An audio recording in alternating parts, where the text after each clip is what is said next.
Unmute. Start video.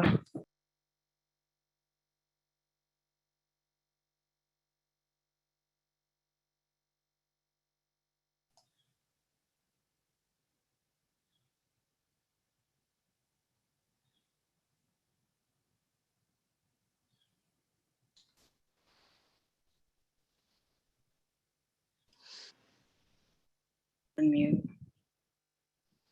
Start video.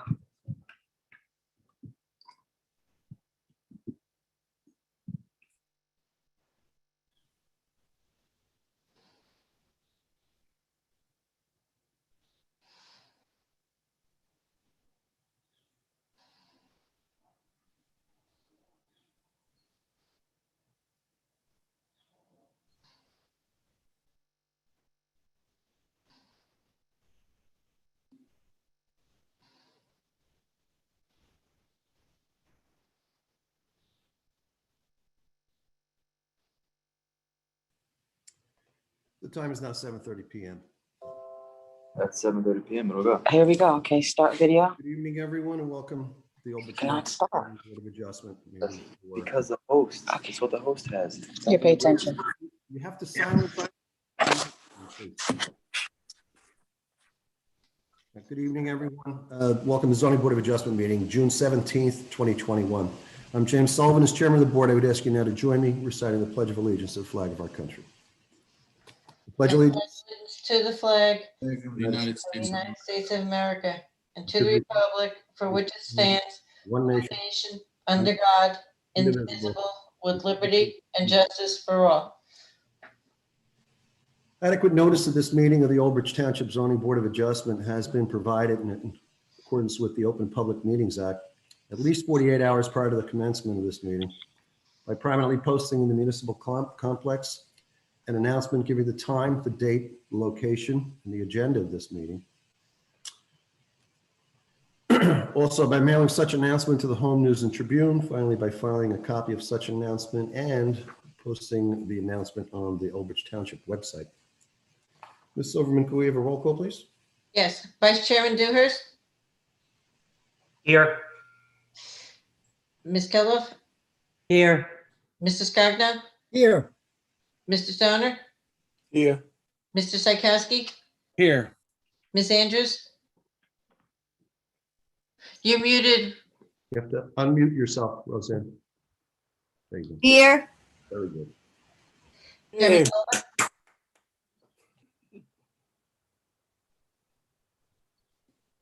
Chairman, I didn't hear you, Mr. Sullivan. Yes, I am here. Okay, Mr. Sachs, Here. Mr. Gill, Here.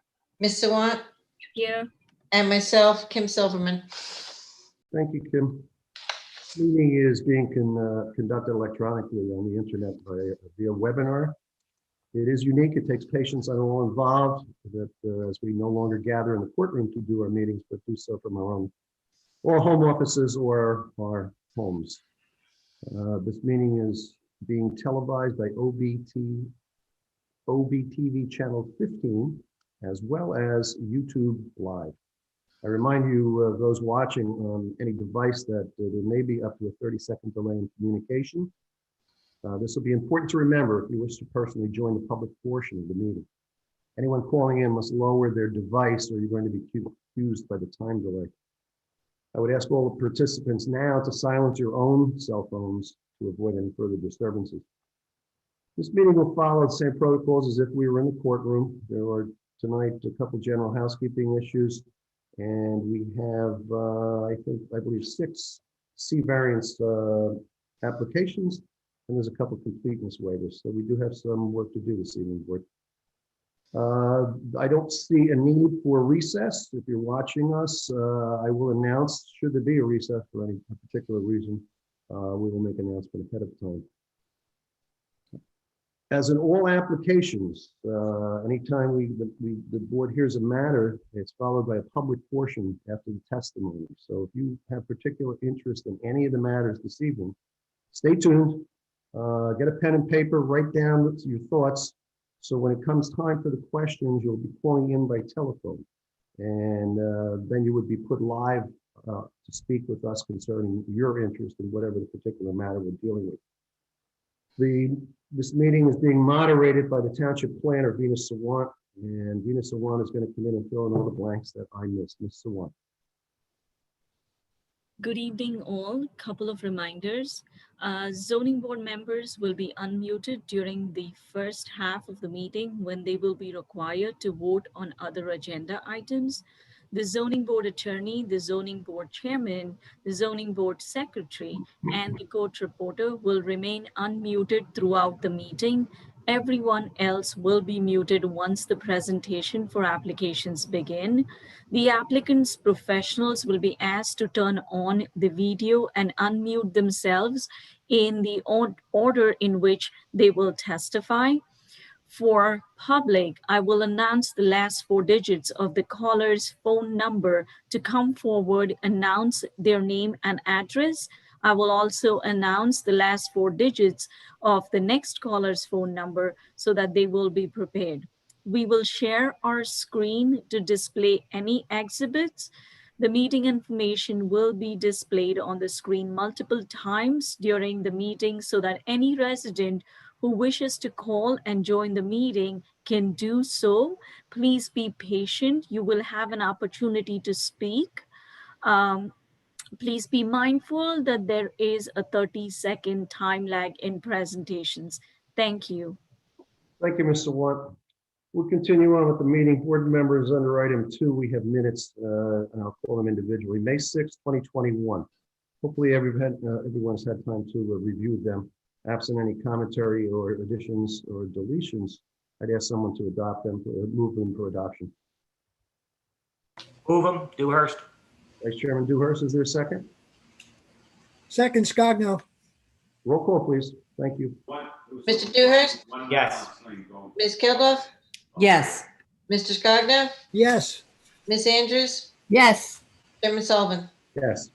Board members, the same would apply to May 2021. Absent commentary, I'd ask someone to move it for adoption. I'll move it. it. I guess it was Vice Chairman Dewhurst and Ms. Kilduff. Roll call, please. Mr. Dewhurst, Yes. Ms. Kilduff, Yes. Mr. Scogno, Yes. Mr. Stoner, Yes. Mr. Psychowski, Yes. Ms. Andrews, Yes. Chairman Sullivan. Yes. Move on to item 3. It's continuance. It's 23-2021Z. Nasima and Bashir Belkacema. This is at 112 Madison Avenue. That's for a new entry foyer of 10 by 10, requiring a C variance. The applicant has asked that this matter be continued to July 15, 2021 with further notice. If you're watching from home and you were interested in this matter, it will not be heard this evening. It will be on the agenda listed for July 15th, 2021, and there will be further notice. That moves us to completeness waivers, and there's 2. I'll read the first one in. It's 4-2021Z. It's Bammer Home Improvements, Inc. It's at block 25,000, lot 53.12, located on Englishtown Road. It's a completeness waiver. Peter Clauser Esquire is representing the applicant. Board members, you've all received a memo authored by Venus Sawant, the planner for the township, in reference to this application. It reads as follows. Subject property, also known as lot 25,000, lot 53.12, is located on Englishtown Road. This is an application to develop a property with a 6,000 square foot mini warehouse building for the indoor storage of materials associated with the applicant's construction business. No outdoor storage is proposed. The subject property is located in the R120 zone. Our office has reviewed the 5 waivers requested and are as follows. Item 38B, drainage area map showing areas tributary to each inlet or structure. Item 38D, drainage, profiles of all storm sewers. 38F, analysis of downstream drainage facilities. 38G, soil borings. 41C, profile of sanitary sewage. Ms. Sawant continues. We have no objection to waiving all items. The proposed improvements are less than 1 acre of disturbance and less than 1/4 of an impervious coverage, impervious coverage. Hence, a stormwater management facility is not required. Proposed building will not be used for indoor storage of equipment with no staffing. It therefore appears that there would be no permanent restrooms in the building, hence profile of sanitary sewers is not required. Applicant should be advised of waiving of any completeness items does not constitute approval of any portions of the application, and that any information found necessary during the review process must be supplied. Mr. Clauser, I see you there. Your comments, sir? Mr. Chairman, members of the board, your professional staff, and members of the public, Peter Clauser, on behalf of Balmoral Home Improvements. I've reviewed Ms. Sawant's report. I'm in agreement with it. We actually worked to get it to this point and get some additional items that Ms. Sawant needs. And I understand that as we move forward, should she or Ms. Shapiro or the board need additional information, that we're obligated to provide it. But I would ask that the board grant these waivers so we can be deemed complete and get this application in front of you for a public hearing. Thank you, Mr. Clauser. Ms. Sawant? Good evening, board members. I think I have covered everything I had to say in the report. This is going to be a mini warehouse facility for indoor storage of equipments which are owned by the applicant who runs a construction business in the community. There will be no staff, so I recommend that the board grant these waivers. Thank you very much. For those at home watching, the board is represented by an attorney. He's Larry Sachs. You can probably see him on the screen. We take all our advice from him as our legal representative. Mr. Sachs, any matters that you see that the board should be made aware of? No, Mr. Chairman, I believe Ms. Sawant has covered all of the waivers which seem reasonable. So I think the board can take a vote on this for completeness waivers. Thank you, Mr. Sachs. All right, board members, you've heard both Mr. Clauser, you've heard the report from Ms. Sawant and her commentary, as well as the board attorney. Would someone be in favor of moving this to allow the waivers as I had mentioned on the record? I'll move it, Kilduff. Ms. Kilduff, is there a second? Okay, I'll second it. Roll call, please. Mr. Dewhurst, Yes. Ms. Kilduff, Yes. Mr. Scogno, yes, Mr. Stoner, Yes. Mr. Psychowski, Yes. Ms. Andrews, Yes. Chairman Sullivan. Yes. All right, thank you, Mr. Clauser. Thank you very much, everybody. Have a great night. You too, sir. Next completeness waiver is 24-2021Z, Steve Martin, at block 9000, lot 25, located 2298 New Jersey State Highway, Route 9. This is a completeness waivers as well. Michael Vidiello, Esquire, representing the applicant. Board members, once again, you should have a copy of a memo authored by Venus Sawant in reference to this matter. It reads as follows: the subject property, also known as block 9000, lot 25, located on Route 9 South. The site contains a single lot totaling 39,335 square foot per township tax records. Subject property is located in the OG2 zone. Currently, the site contains a building and parking area that was approved for office use. The applicant proposes to change the use to a used car dealership with a vehicle repair and maintenance as accessory use. This entails expansion of the existing parking lot. No changes are proposed to the existing building. Our office has reviewed the waiver request by the applicant for the following. Item 3A, environmental impact. 3B, community impact. 3C, traffic impact. 3D, aquifer recharge assessment. 3E, stormwater report. 30A, plan extending 200 foot beyond the tract boundary block and lot numbers and property lines of all parcels. 30B, existing zones and land uses. 30C, location and width of all streets and railroads. 30D, existing buildings, watercourses, bridges, wooded lines. 38A, complete drainage calculations. 38B, drainage area map showing areas tributary to each inlet or structure. 38C, plan of existing and proposed facilities. 38D, profiles of all storm sewers. 38E, map depicting upland drainage area. 38F, analysis of downstream drainage facilities. 38G, soil borings. 39B, profiles of all streets adjoining the project. 41A, water mains and services. 41B, sanitary sewers, mains and laterals. 47, architectural drawings, floor plans, and elevations. 52, tree permit and application. Ms. Sawant continues in her memo. This is an existing building and parking lot on the property. There is, I'm sorry. The applicant proposes to conduct a used car dealership on the subject property with vehicle repair and maintenance as ancillary use. Proposed use is not permitted in the zone, and hence the use variance is required. The proposed improvements are less than 1/4 acre of impervious coverage, hence stormwater management facility is not required. The improvements, impervious coverage, however, are in excess of 4,000 square foot and require site plan review. We have no objection to waiving all items except the following: 3B and 3C. 3B is community impact statement, 3C traffic impact statement. The proposed change of use from office use to a used car dealership to an auto repair and maintenance facility requires a use variance. A thorough review of the community and traffic impact therefore are necessary and should be submitted. Applicant should be advised waiving of any completeness item does not constitute approval of any portion of the application, and that any information found necessary during the review process must be supplied. I see Mr. Vidiello, sir. Yes, Mr. Chairman, members of the board, can everyone hear me okay? Yes, sir. Thank you for having us here tonight. Thank you for taking the time to review this matter for us.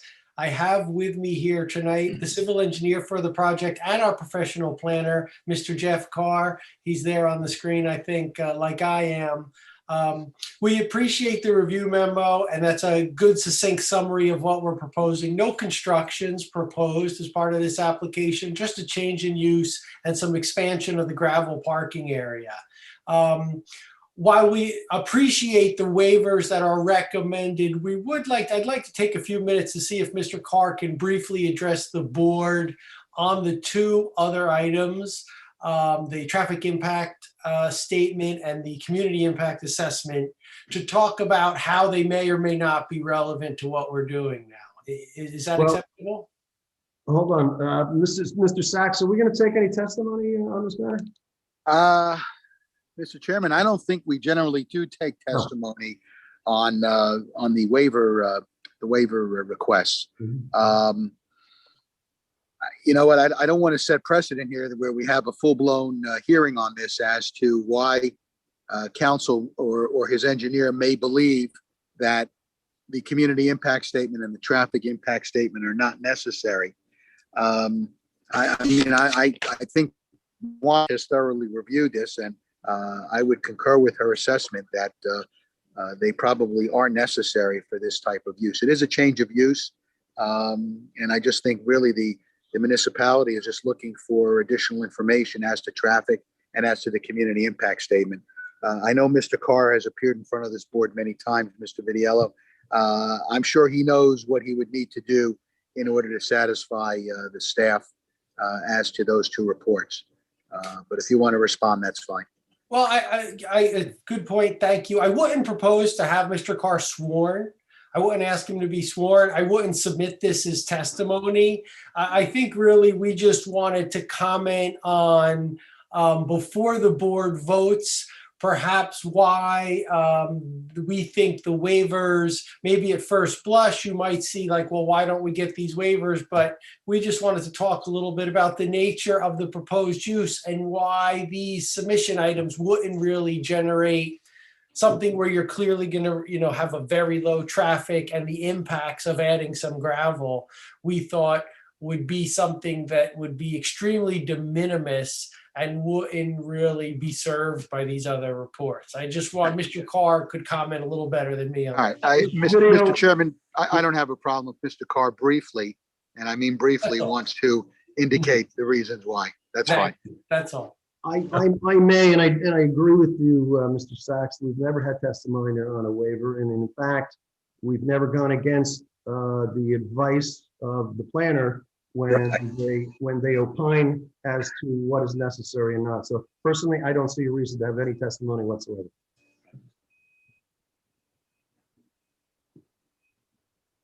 That's the end of my comment. Okay. Mr. Chairman, if Mr. Vidiello wants to just have Mr. Carr, and I'll give him a few minutes just to explain why he feels it's not necessary, and then we can vote on it. That's fine. I think we're establishing a different policy, Mr. Saxon. And Okay, that, I don't think Mr. it's Chairman, I'll be necessary. guided by your decision. That's fine. Okay, I would prefer we don't take any testimony. Mr. Sawant's memo stands as written and will either be approved or not approved on a vote. Well, I appreciate the chance then to address the board. The memo does summarize what we're proposing here. We're reducing really what would be any type of car traffic that would come out of the facility, extremely low traffic generator, to go ahead and run tubes or cameras to get counts as if it was a bigger increase. Is one of the reasons why we would request that be waived. But I appreciate your time tonight. Thank you. Council, what I would suggest is if you want to send a letter to Ms. Savant and copy me as well, and if Mr. Carr wants to put his position in writing, we certainly can revisit this at the next meeting if you feel that you would like those waivers granted. But I do agree with Mr. Sullivan. I don't think we want to set any precedent of having testimony. All right. Thank you. Thank all you. right. Thank you, Mr. Vitiello, for understanding. Board members, you've heard the memo that has been authored by Ms. Sawant, other than the exception of 3B and 3C, which she's saying that the township would have to review as per her advice. Would anybody be in favor of waiving all the others that I enumerated on the record? I'll move everything on record except for the two that the township planner asked not to be removed. All right, thank you, Vice Chairman. As I will second that as well. Roll call, please. Mr. Dewhurst, Yes. Ms. Keldorf, Yes. Mr. Scogno, Yes. Mr. Stoner, Yes. Mr. Psychowski, Yes. Ms. Andrews, Yes. Chairman Sullivan. Yes. Once again, Mr. Vitiello, thank you, and thank Mr. Carr, who we are familiar with, for being here this evening. I wish you happy holidays coming up in a few weeks. Thank you. Thank you, board. Appreciate it. Thanks. Chairman, you. Chairman Sullivan, I'm sorry to interject, but I do want to add a few things on this matter, because usually I'm prepared to comment once the attorney has spoken. So I was in this instance. Okay. I think what will help is I'm going to share the screen. This is the location of the property where my pointer is hovering. It's located almost at the entrance of the off-ramp for Fairway Lane. And the proposed expansion of the parking lot is towards this rear portion of the property, which is already cleared. In the past, Nicole and I have met other interested parties who wanted or who proposed to do similar activity on the property. The location of the site, our historic data where we always have had traffic issues or traffic concerns for similar uses on Route 34. The board is quite familiar with these type of uses and how they cause a traffic nightmare later on over the years. I think it would benefit for the applicant to provide us a traffic impact statement so that we could do a thorough review. Every time we have met an applicant for a pre-application meeting on this property, we have reiterated that, traffic impact would be necessary. We would want to see how the cars would be maneuvering in and out of the site. So that was the basis of my recommending to the board why this waiver should be denied. Community impact, when it's a use variance, this board has always required every application that goes in front of the board for a use variance to provide community impact. So I would want to not make an exception in this case too. I can I can assist the applicant in providing a brief community impact statement, which I always have assisted other applicants as well. There is a template that is followed, which is pretty straightforward. I'm not expecting an elaborate community impact because I do understand that it will not produce more school kids and stuff like that. But at the same time, this is one requirement which we never have waived historically. So that's all on my end. Thank you, Mr. Want. There's many members of this board sitting right now that gave a use variance there not so long ago for a limousine service. And obviously we were concerned what was going on at that time. And I'm sure many of the board members are familiar. So I would certainly stand with your advice. And I believe we did on the last one. It was a number of years ago, but nonetheless, that's the location right there. Matter of fact, I think, if I'm not mistaken, Ms. Shapiro helped them design something with their larger vehicles to make U-turns in the back there. It was kind of turned into a Y situation for them to go up one side or back down the other. In any event, thank you for your comments, Mr. Wan. And Mr. Vidiello, thank you again for your appearance. Yes, thank you for the extra comments. Appreciate it. Okay, sir. Thank you. Okay, board, that brings us to item 5, it's resolutions. We have 2. First one is 10-2021Z, Two Girls Waterworks Road, LLC. Mr. Sack. Yes, thank you, Mr. Chairman. Application 10-2021Z, applicant Two Girls Waterworks Road LLC was an application for major site plan preliminary and final D1 C variances and design waiver. Property located block 6017.11 lot 9 at 601 Waterworks Road. The hearing was held on May 6th of 2021. The property is located in the SD3 special development zone. This was an application that had received prior approvals in 2018 and in 2019. The applicant is now was requesting an amended preliminary and final major site plan with D1 use variance to add a Class B recycling facility. There were several C variances for front yard setback, minimum landscape area ratio, screening and fencing along open storage areas, parking spaces, and there were 7 design waivers for parking stall size, backup area, light pole height, landscaping along property line, landscaping within parking area, curb return, radii, and loading space length. The D1 variance was necessary as a concrete batch plant, which is what they have there now, and a recycling facility are both not permitted uses in the SD3 special development zone. The batch plant had received a prior use variance. There was testimony from several witnesses, including Mr. Brian Murphy, the engineer, Mr. John Vincente, an engineer who is also an employee of Esposito Construction, Mr. John Jarp, traffic engineer, Mr. David Roberts, professional planner, and the application was approved on May 6th. The only additional condition other than the standard is that the applicant agreed that all conditions of approval referenced in applications 10-18Z and 20-19Z will continue to apply to the subject site unless specifically modified herein. So again, you're approving the resolution for D1 variance, C variances, and design waivers, and amended site plan preliminary and final. Thank you, Mr. Sachs. Board members, you've heard the resolution, so we'll move it for adoption, please. I'll move it. Dewhurst. Vice Second, Chair Dewhurst, Scogno. and second by Scogno. Roll call, please. Mr. Dewhurst, Yes. Ms. Keldorf, Yes. Mr. Scogno, Yes. Chairman Sullivan. Yes. 7-2020Z, the LCP Group LLC, further amended. Mr. Sachs. Yes, thank you, Mr. Chairman. Just briefly, this was an application that was originally approved back in September of 2020, September 3rd of 2020. The resolution was memorialized on November 5th, 2020. It was an application for D4 C variances and design waiver approval.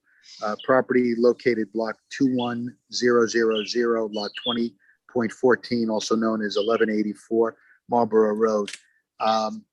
The resolution was amended back in January of this year, on January 21st, 2021. And when Ms. Savant and I, myself, were reviewing this matter, we realized that there was a design waiver that was granted, but was not referenced in the last resolution. So I'm just going to read paragraph 9 on page 6, which really is the only salient change. And I quote, "During the course of the hearing, the applicant's engineer indicated that a circular driveway would be constructed, which requires a design waiver pursuant to section 250-72 A4F1. Only one point of ingress and egress may be allowed on each tract, except where the tract has a road frontage of at least 200 feet. As the site has frontage of 110.5 feet, a design waiver is required." So that's the only change I made. I also just updated on page 7, the fact that we now have a design waiver along with the D4 and C variances.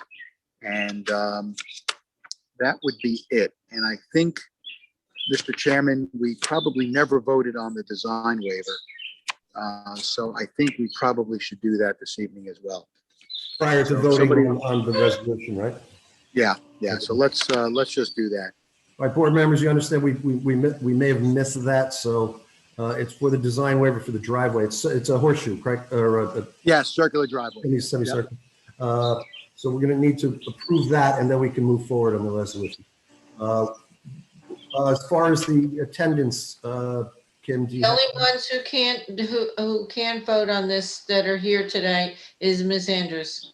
Okay, everybody else can vote, right? Everyone else can vote. Okay, I'll look for someone to move the design waiver, please. I'll move it, Kilduff. Okay, is there a second? I'll second. Mr. Stoner seconds. Roll call, please. Mr. Durst, Yes. Ms. Kilduff, Yes. Mr. Scogno, Yes.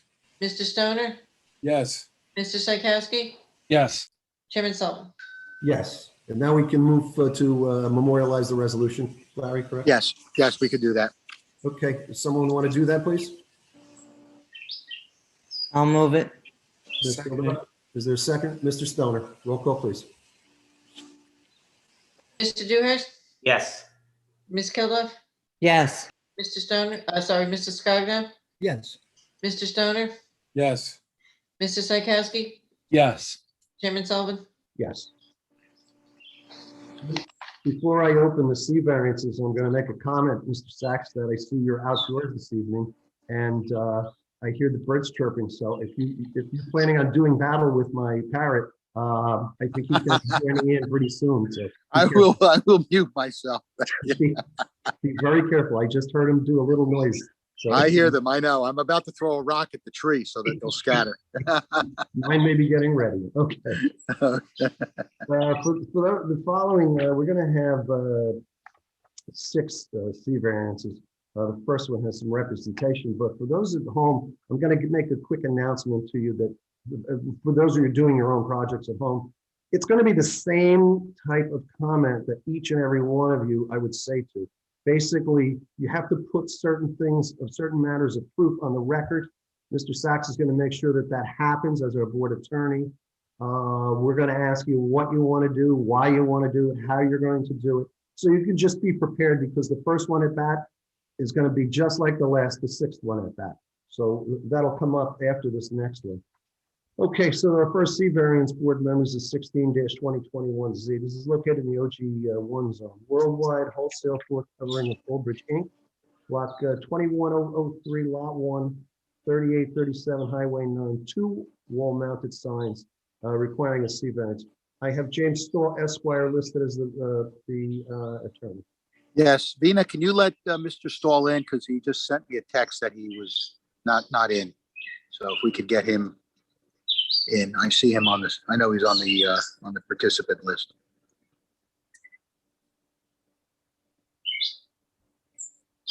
There, he's down the bottom right of my screen. Now he's in. Yep. Mr. Stahl, would you unmute yourself? And put your camera on, Jim.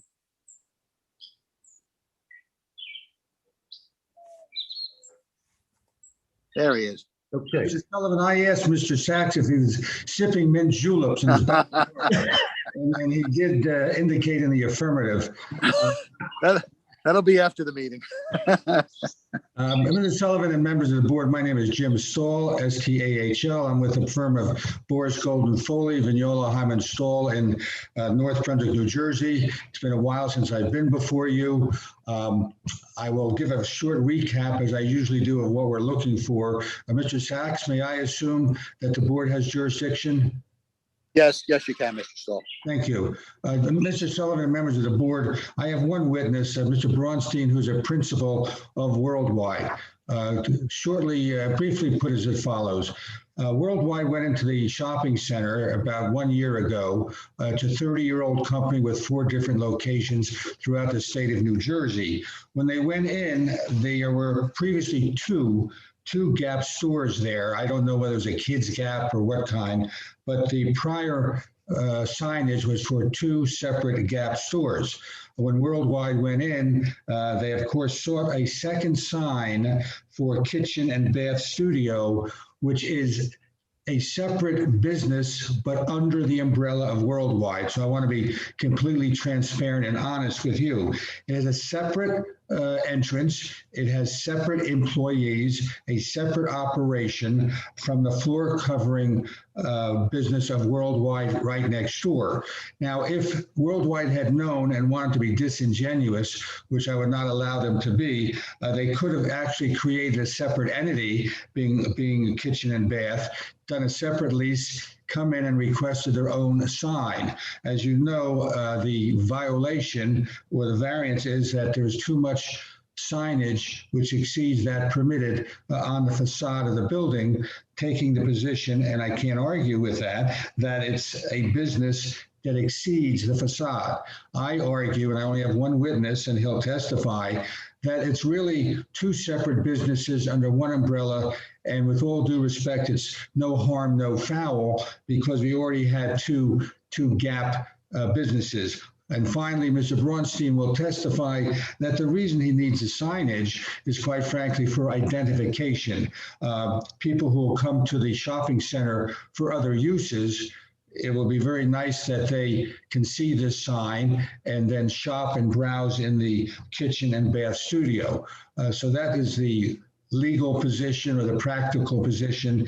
And with your permission, Mr. Chairman, I know that there's my court reporter. Larry, do you swear in the witness?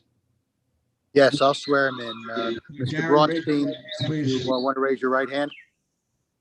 You swear to tell the truth, the whole truth, nothing but the truth, so help you God? Yes, I do. Okay, please state your name, spelling your last name, address for the record. Darren Braunstein, Braunstein. I'm at 300 Schooner Lane, Manahawkin, New Jersey, 08738. Thank you.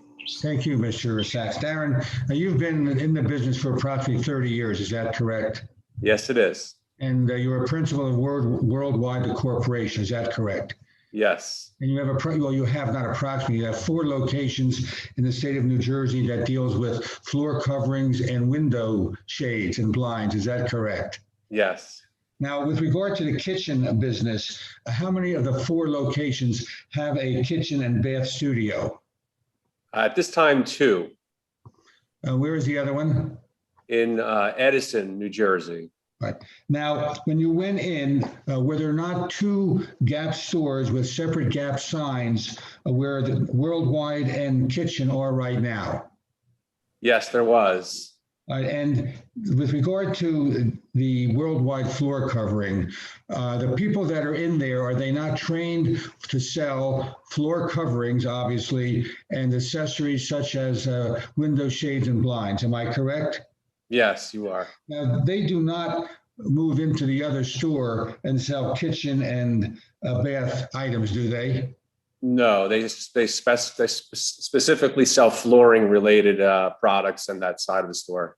And those individuals, employees who are kitchen and bath, are they, let's call them specialists, it's good publicity. Are they specialists in kitchen and bath items? Yes, certified kitchen and bath designers that work specifically on that side, yes. Thank you. And you don't cross-use the employees. They're specialized in their own building. Is that correct? Yes, that's correct. And there's a separate entrance for kitchen and bath. Is that correct? Yes. And right now, as we sit here, you do not have an identifying sign on kitchen and bath. Is that correct? That's correct. So if I came there and I was browsing this very nice shopping center, I would not know that that business existed in the center. Am I correct? That's correct. In fact, even if again, I'm leading a little bit, but if I came there as a destination, knowing that you have it, and I drove into the parking lot and did not see that sign, I may question whether or not I'm in the right shopping center. Would that be fair? Certainly, yes. There's no identification that there's a kitchen and bath store at that All location. right, and we provide a sign template to the board and a planner that shows the existing worldwide and your proposed kitchen and bath. Is that correct? Yes. The kitchen and bath, again, I'm leading a little, I mean, it's somewhat more modest than the worldwide. Am I correct? Yes, it's definitely smaller in size. I mean, you're not looking for anything bright and I don't know how to say this, but you're looking for something that just identifies your store and what you use. Is that correct? Yes. And the total operation of the both uses, that being worldwide and the kitchen, they are under the umbrella of the worldwide business. Is that correct? Yes. For whatever reason, you did not separate them and have one LLC or Inc. for worldwide and one LLC or Inc. for kitchen and bath studios. Is that correct? Yes. Well, unless I'm going to start speaking some more, and you're requesting the ability to put that sign, is that correct? Yes, directly over the entrance to the kitchen and bath side of the store. As identified in the plan submitted to the board. That's correct. Have I forgotten or omitted anything that you feel is important to tell the board? I don't think so. I think you've covered it all. All right. I would leave Mr. Bronstein for questions from the board, and then I would just give my final comments, Mr. Chairman. Thank you very much, Mr. Stoll, Mr. Bronstein. I'll go to Mr. Gill, the zoning officer. Thank you, Chairman. Good evening, members of the board, Mr. Sachs and the public. Well, Mr. Stahl did my job, so I'm just going to sit back and chill out on the bench. I think it'll be easier that way. I had a prepared statement, but I think I'd like to start with a screen share because I think they ended right on a good point where we can show an elevation of the sign. So just confirm that you guys can see it, but we're looking at the existing worldwide flooring design center, which is what's presently installed. Mr. Bernstein, correct me if I'm wrong. Yes, it is. And then this is the kitchen and bath studio sign that you guys are proposing, a 3-foot by approximately 20-foot sign. That's correct. Okay, so to just springboard off of the testimony the board just heard, it is an understated sign relative to the overall signage that they were originally proposing. Mr. Stahl was dead on with his descriptor of the condition of the shopping center pre this applicant taking over. There was a Gap store in the main building. There was a Baby Gap in the smaller building, and operated much in the fashion that Mr. Stahl suggested could happen, is that Baby Gap and Gap were operating as two separate entities. They got two separate signs and then eventually did a consolidation by adding an interior access point or something like that, which kind of backed them into a variance, but that wasn't caught. And the applicant is here this evening because he would like to do it the right way. He asked us for approval, and unfortunate or fortunate, I don't know how you would interpret it, our ordinance only permits one fascia sign per storefront. I would highlight that the configuration of the building suggests that it is two separate storefronts. I've heard some testimony this evening that I was not aware of before, that this is operating essentially as two different businesses, even though it's under the umbrella of one organization. And that's why they're here this evening. Our ordinance very, very simply only permits one fascia sign unless you're a corner unit and you have a secondary frontage. Thank you, I Mr. did want to be transparent and just tell the board that I don't want to lose any credibility. There is the existing door between Worldwide and Kitchen and Bath. But it's closed, but it's there for, if Mr. Braunstein or one of the other management people want to go from one to the other, they don't have to go out. But I don't want to leave that and someone see it and say, Saul didn't tell us all the truth. So I just wanted that to be clear. Mr. Stahl, I think you're very truthful, obviously. As a matter of fact, to your point, if everyone knows, I would hope on the board, this is the shops in Old Bridge. If you didn't know, that's where this location is. That Chico's has 2 signs in that, and they're each Chico signs. I don't know if they're still open anymore, but there is a picture on Google that you can see the Chico's women's store has 2 signs identical. Right. So how they did that, I don't know, but certainly to use your quote, Mr. Stahl, it seems that there's no foul, no harm, no foul. So at least in my opinion, we'll see if the board has any questions. Did you want to say anything else at the present, Mr. Stahl?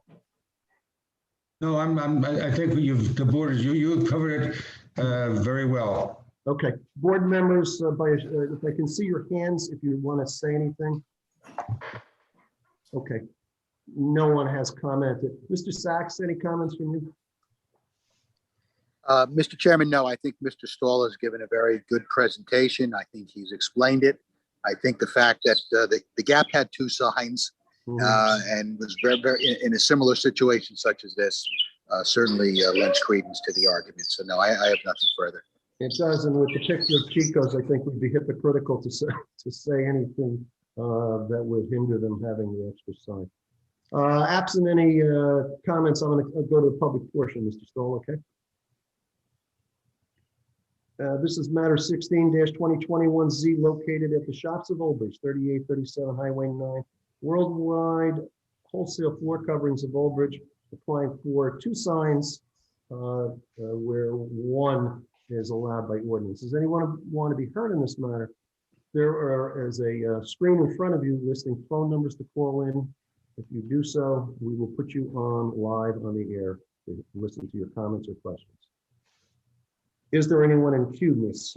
Sewell? I don't see anybody. Okay. Yeah, Mr. One is off. I'll be taking over. Okay.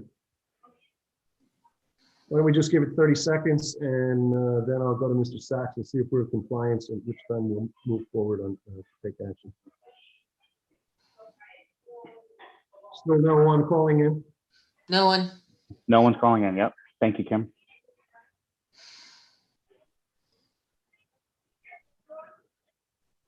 Mr. Sachs? Mr. Chairman, I think you can close the public portion at this point. Thank you, Ron, for your advice. Public portion is now closed. Board members, any final, any questions that you have before we look to Mr. Stoll for any final comment, then he'll probably, I'm sure, ask for a vote. No one? Back to you, Mr. Stoll, final comments.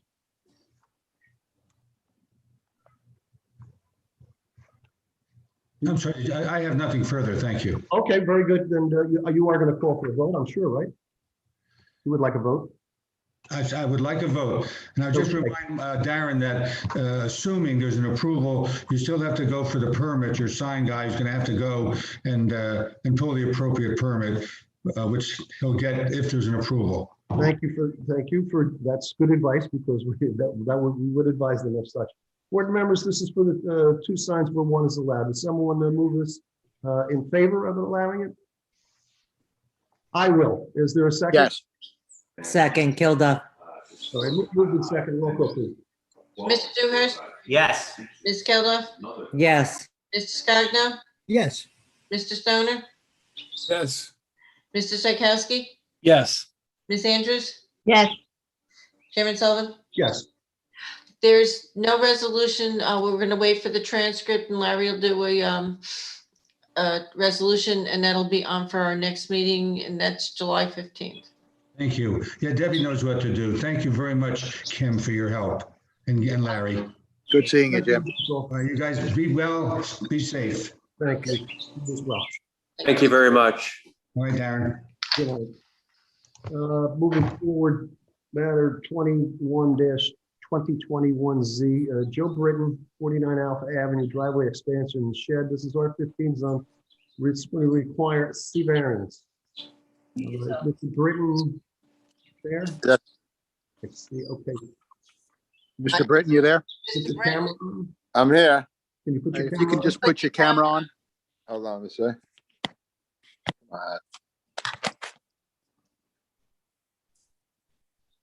Good.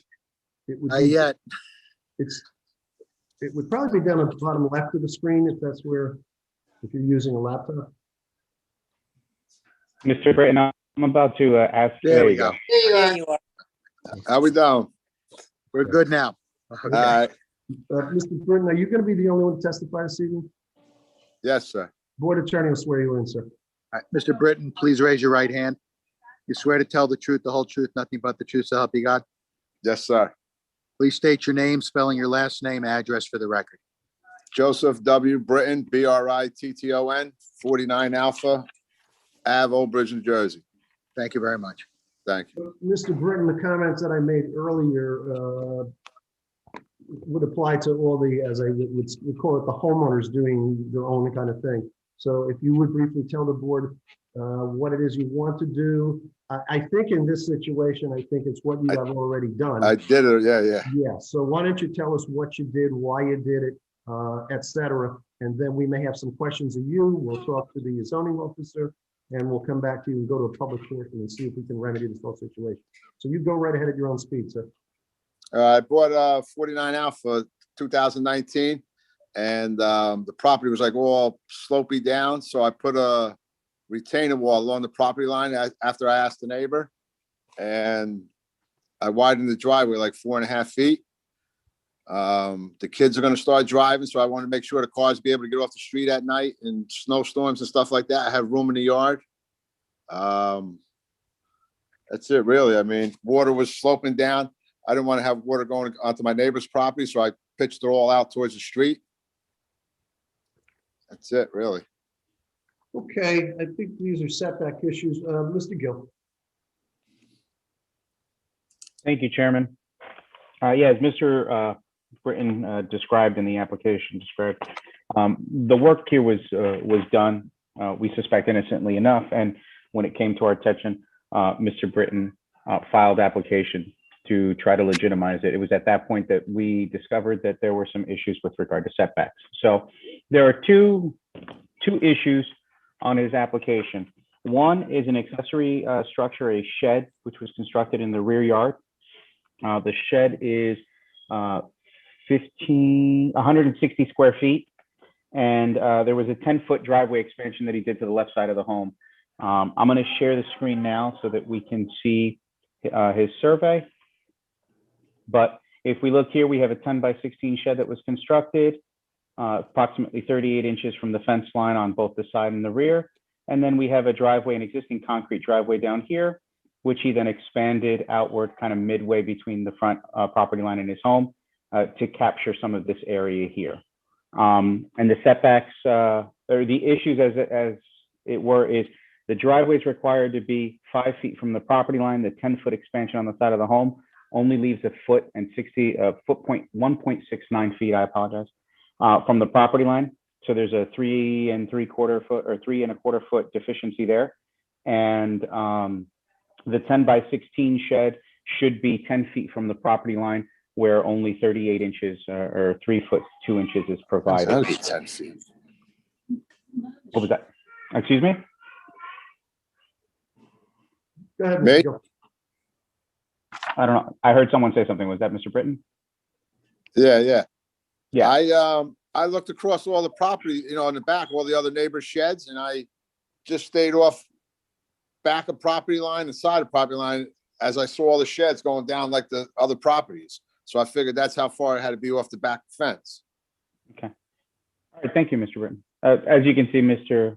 Chairman Sullivan, the condition that Mr. Britton created, at least his testimony is indicating, and when I met with him and my inspector spoke with him during the review process when we were plan reviewing his permit, that he was trying to create some stuff on his property. He was thinking he was doing it in conjunction and in alignment with what the community standards were.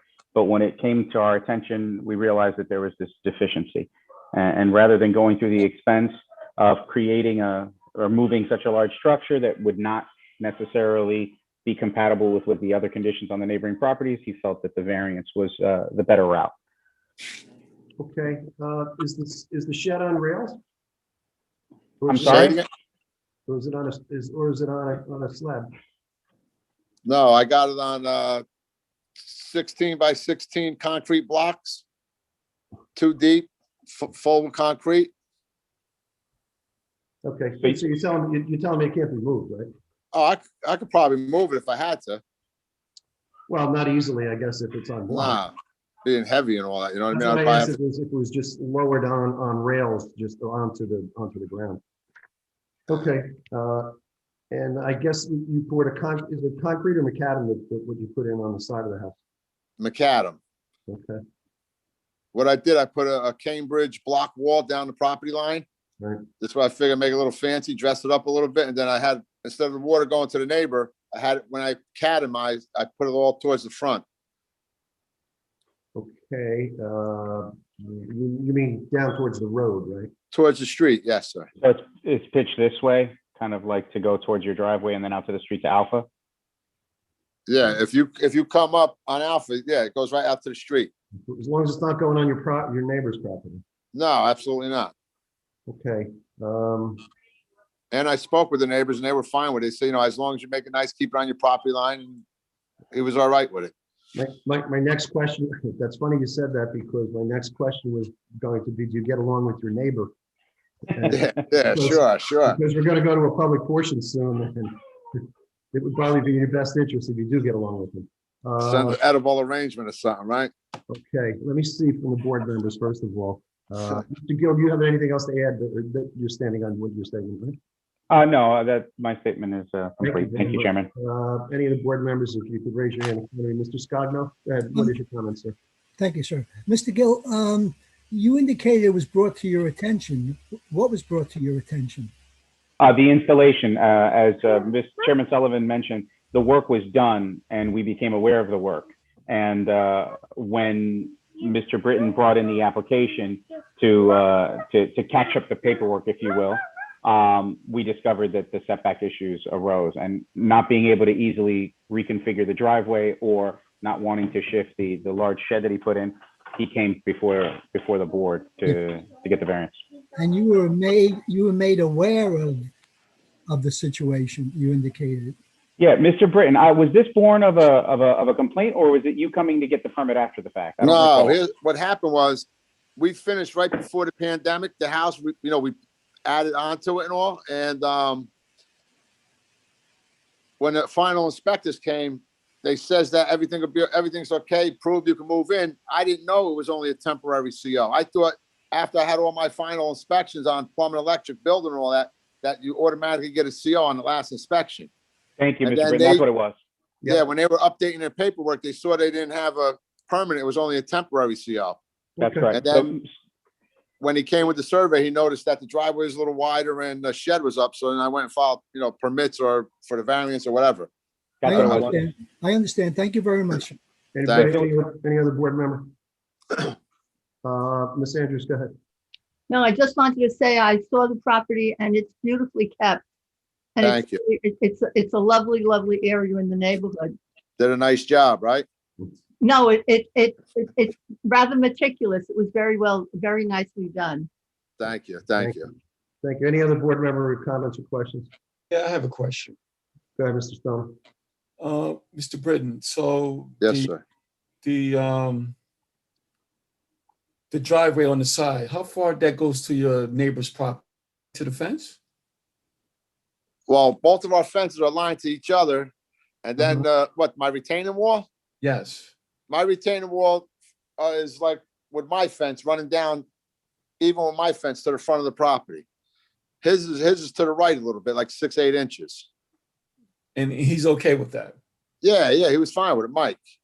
Okay. All right, that was my question. Okay, thank you. Thank you. Thank Mr. you, sir. Stoner. Anybody else? Mr. Sachs, you have anything? I'm fine, Mr. Chairman.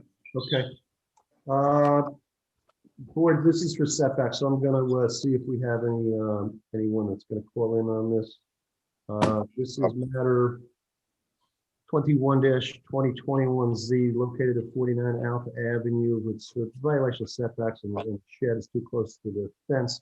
If you want to be heard on this matter, there's phone numbers in front of you on the screen, whatever device you're watching. You may call in and the board will listen to your comments. Is there anyone in queue, Mr. Gill, or who's ever handling it right now? No. No. Okay. We'll just wait about 30 seconds in the event that someone did want to call in, and then we'll try and wrap the matter up. Still no.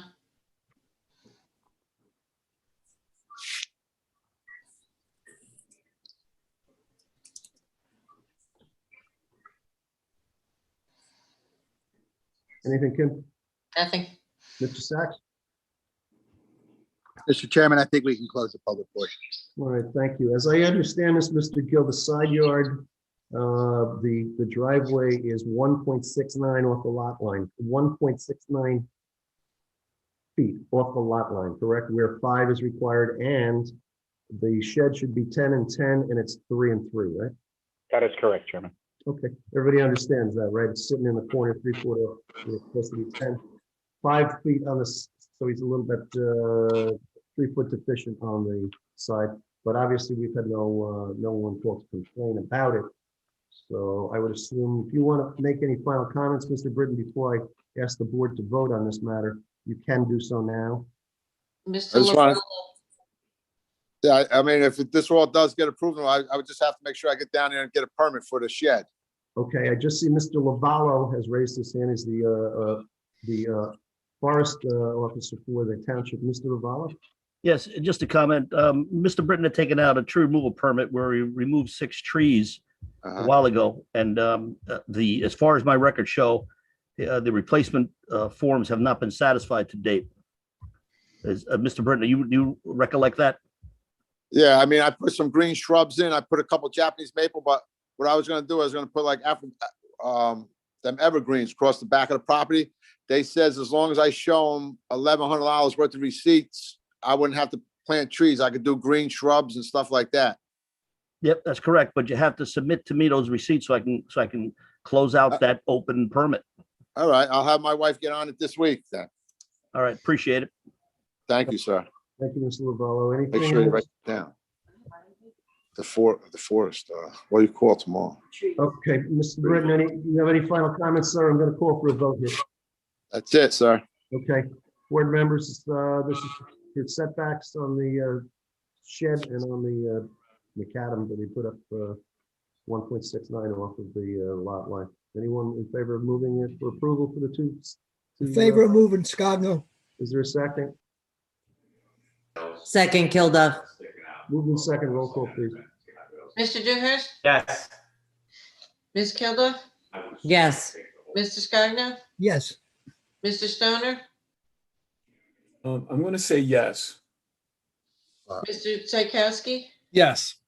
Ms. Andrews, Yes, but I'd like to perhaps put something in there that as long as the trees are replaced or whatever shrubbery has to be done. Yeah, and if I gotta donate the money and you can plant trees somewhere else, I'll do whatever I gotta do. That's a separate issue that we can't mix in with this one, but he does All have right. the onus to do that with the township. All right. It's a totally separate issue, but you do have to make sure you square up with the township on that matter. It'll be taken care of this week. Okay.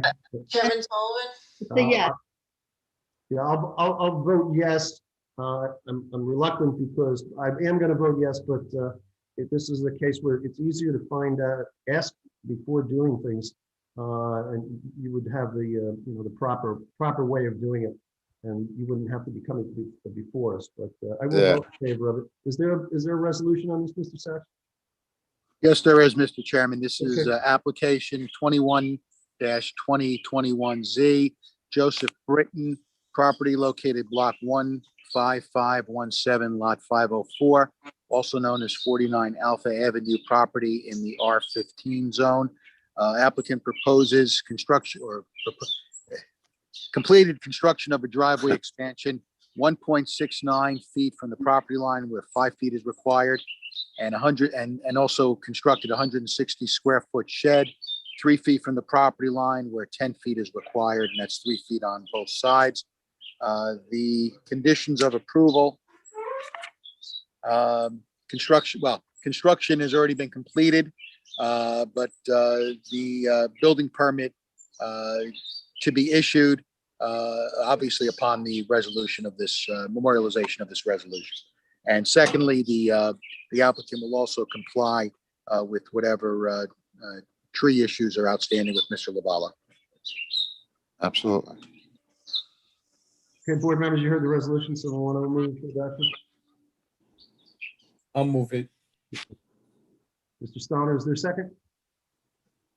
Second, Scogno. Okay. Roll call, please.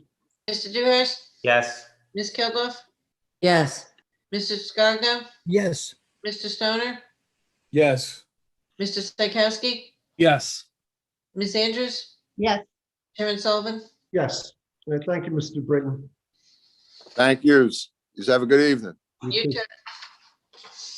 Next matter is 22-2021Z.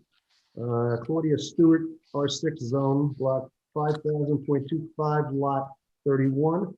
This is at 50 Harvard Road. Corner lot, enclosed carport. It's requiring a C variance. Do we have Ms. Stewart? Let's see. Ms. Stewart, are you? I don't see her yet. Right, if not, I'll go to the next one and come back to this. Okay. Ms. Stewart, are you here or not? Let me just, Mr. Chairman, let me just look in the participant list. Yes, please. She's not on the participant list. She's not on it. She's not on. All right, let's go to the next one then. Okay. All right, the next matter is 26-2021Z. This is Richard Caruso. This is in the R7 zone, block 26028, lot 105, 100 Austin Avenue, for an above-ground pool. I believe this is going to be in the front yard. I think that's the issue, requiring a C variance. Mr. Caruso, are you there, sir? Okay. I am, Mr. sir. How are you? I see you. The board attorney is going to swear you in, sir. All right, Mr. Caruso, please, thank you. You swear to tell the truth, the whole truth, nothing but the truth, so help you God? Yes, I do. All right, please state your name, spelling your last name, and address for the record. Richard Caruso, Caruso, 100 Austin Avenue in Old Bridge. Thank you. Before we begin, I'd just like to thank Kim Silverman for all her guidance and help throughout the process. So thank you very much, Kim, for your professionalism. Thank you so much. Mr. Caruso, why don't you do as I asked the others, just give us a brief synopsis of what's going on, what you want to do, how you're going to do it, why you need to do it, and then Mr. Gill will tell us why you need a variance. Sure. We're putting a pool, which we found out was determined that it's our front yard. It's more of our side yard is the way the property is set out. It's an above ground pool, and just, putting the pool in so we can enjoy the backyard. Okay, Mr. Gill. Thank you, Chairman. So I'm just going to share the screen here so we can see the survey. Thank you. As Mr. Caruso stated, their interest is installing a 21-foot round above-ground pool. The denial letter reads as follows. Bear with me 1 second.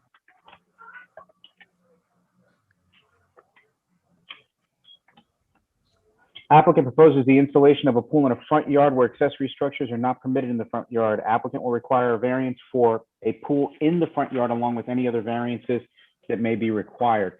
So as we can see here, we're not really talking about a setback issue per se. We're talking about a placement issue that's created by the setbacks. You're not permitted to have accessory structures in the front yard, and our front yard per our ordinance is defined as the yard space in between the front wall of the building, which is depicted here, and the front property line, which is here. As you can see from the survey here that Mr. Caruso submitted, the property is unique in that it has a big front yard and it has really no rear yard to speak of.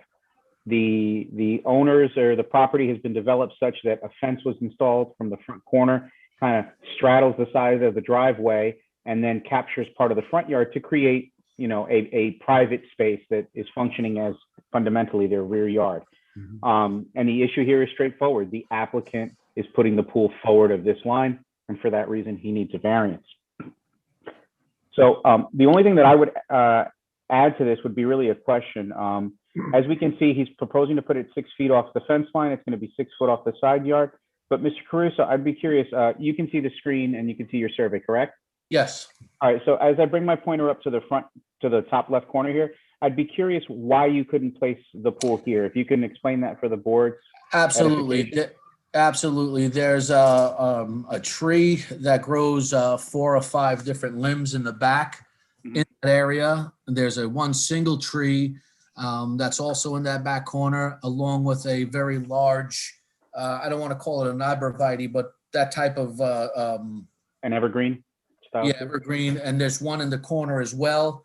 And if you see in the back where the concrete is, that's where we have our dining area. It's where we eat our dinner outdoors. It just wouldn't fit aesthetically, physically. It would be just too close to where we would be eating dinner.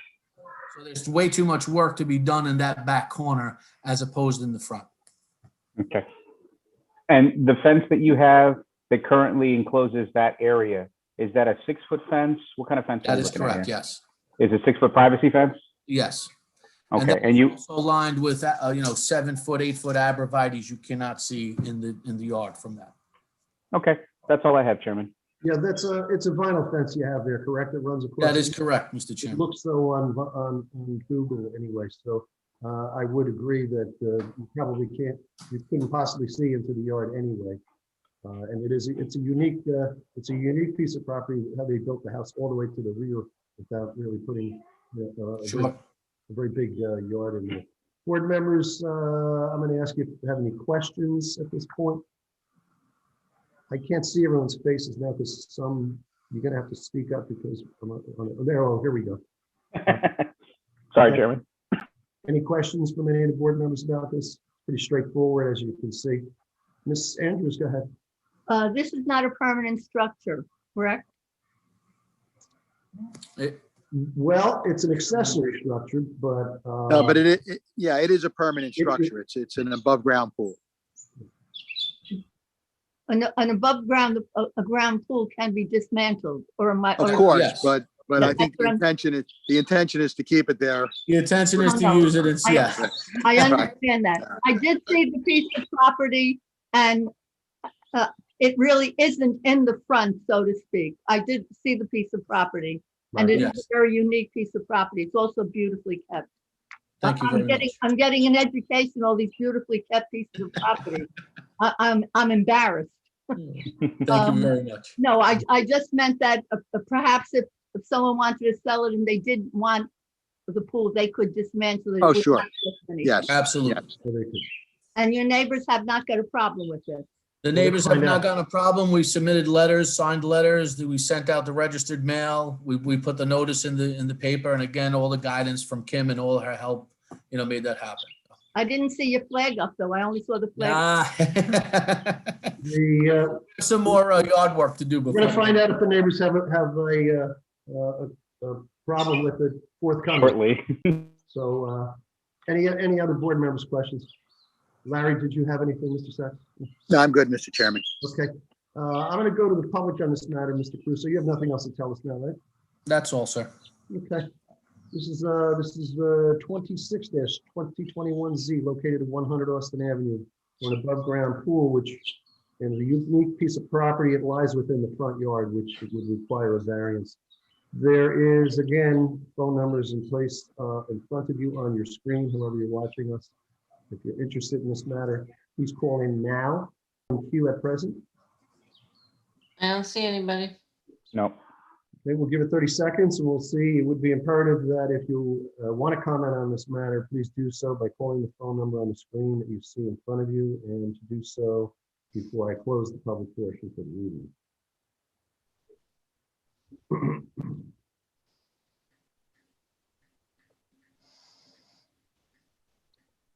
Any calls yet?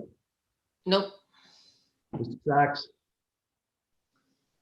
Mr. Chairman, we can close the public portion. Thank you very much. Public portion is hereby closed. Mr. Caruso, is any final comments you want to make? I'm assuming you want me to call for a vote, right? I would love a vote. Yes, sir. Okay. Board members, you've heard the testimony, you've seen the survey. Someone in favor of moving this variance to allow. I'll move it. Kilduff. Ms. Kilduff, is there a second? I'll Anyone- second it. You got Vice Chairman Dewhurst? Yes. Roll call, please. Mr. Dewhurst? Having once had a pool underneath trees like you were going to, wait, would have been there, I absolutely vote yes. It's a mess. Ms. Kilduff? Yes. Mr. Scagno? Yes. Mr. Stoner? Yes. Mr. Psychowski? Yes. Ms. Andrews? Yes. Chairman Sullivan? Yes. We have a resolution, I believe. Yes, we do, Mr. Chairman. This is application 26-2021Z. Richard Caruso, property block 26028, lot 105, also known as 100 Austin Avenue. This is an application to construct a 21-foot round pool on the front, in the front setback area and in the front portion of the property where no accessory structures are permitted. Property is located in the R7 zone. The only condition of approval, construction to be completed within 1 year of the issuance of the building permit.